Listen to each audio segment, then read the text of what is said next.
and this is the huge thing, and this is the key to changing identity. And do you want to get on with this? Because, like I was saying, this could be a class where I'm just telling you, well, when this happens, say this and do that. But it's more important to really reassess your internal identity and see who you are and work on that. Because if you can change the identity, which is the core and the motivation, then you're going to find more doors, more things opening up for you. So you wanted to say something before. I didn't. Oh, no. Yeah, okay. Alrighty, so make sure I haven't missed anything important. Okay, yeah, safety zones.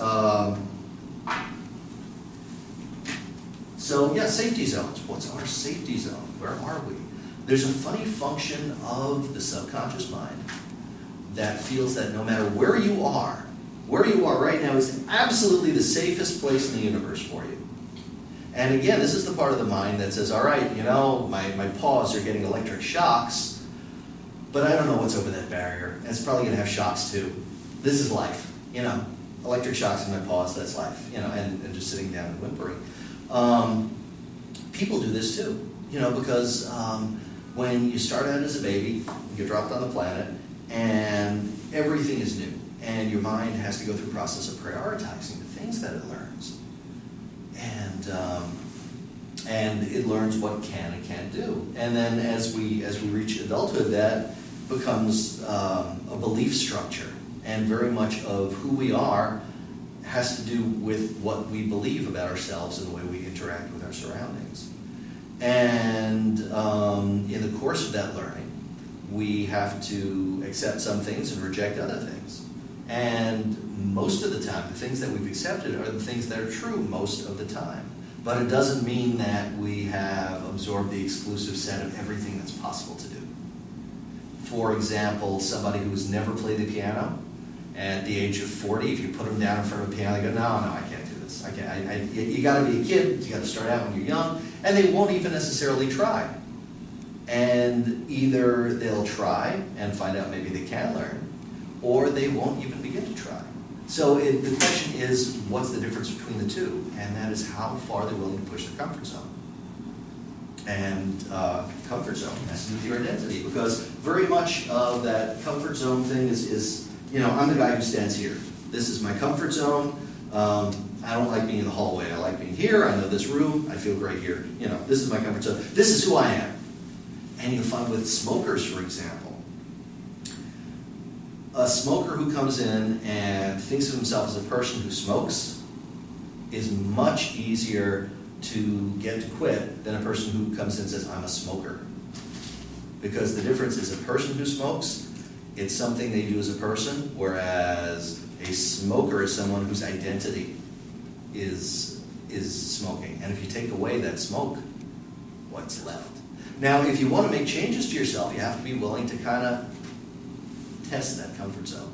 And the great thing is confident people, if you look at confident people, they can be confident within their comfort zone. And they certainly are confident within their comfort zone. And if you think about the things that you're already really good at, they are probably already within your comfort zone. But at the same time, if you push that comfort zone a little bit, you may find yourself being able to get more confident and filling in those places where you feel less confident. So the question is, how do we expand our comfort zone? How do we kind of step out a little bit? And there was a fun example that I was reading. Actually, it was an old one of these bits of old Japanese literature about swordsmanship, and it was talking about a caterpillar or a butterfly talking to a bird, and the bird was regaling him about his admiration for him converting from a caterpillar to a butterfly, and he said, well, you know, I don't really remember being a caterpillar. I'm a butterfly now.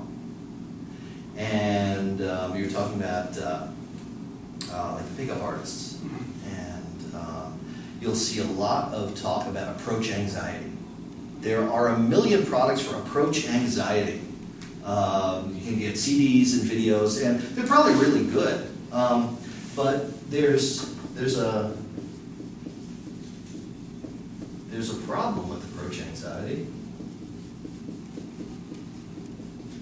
I don't think it exists. I don't really think it exists. It exists intellectually. If you think about approaching somebody, you can freeze up. But in actuality, when you're going up to somebody and you feel that anxiety, why do you feel that anxiety? So you've got pressures trying to keep you in your comfort zone, and clearly going up to a stranger and saying hello, or saying hello, I want to take you out for drinks or something, is outside of what's normally accepted. But does everybody have approach anxiety? Probably not the guys selling the products. Anxiety isn't so much an anxiety per se as it's just an unfamiliar experience. And with a little more experience, you remember our 4 steps about learning? Isn't approach anxiety really just somewhere in the area of conscious incompetence or conscious competence? Because once you got to the 4th step, which is conscious competence, where you know something and it's so ingrained you don't think twice about it, you've gone from being the caterpillar to the butterfly. Make sense? So how do you take that step?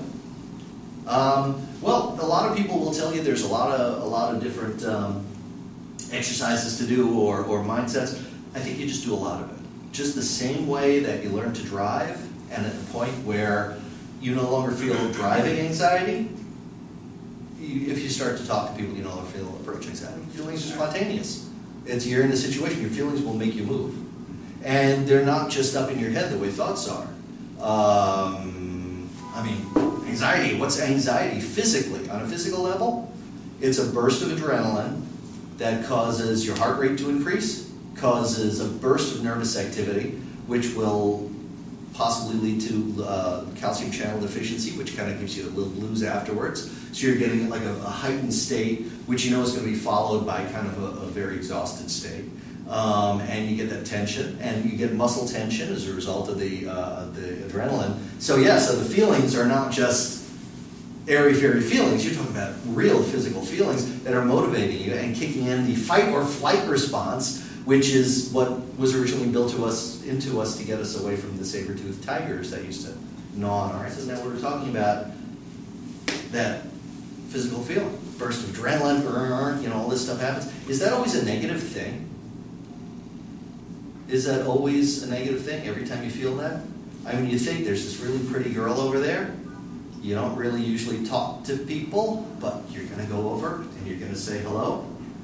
And you feel that feeling, whatever it is, the brain kicks in the adrenaline, the heart starts beating fast, your breath gets up in here, and, and your muscles get all tense. And you're thinking, I should go sit down, but you're already halfway across the room, and it would look really weird if you turned around and walked back now, so you got to go. That doesn't sound like fun, but that feeling at that moment, just think about, forget those facts, think about that feeling. Is that always the worst feeling to have? Isn't that what people pay to get on roller coasters for, or they pay to jump out of air? Feeling of excitement.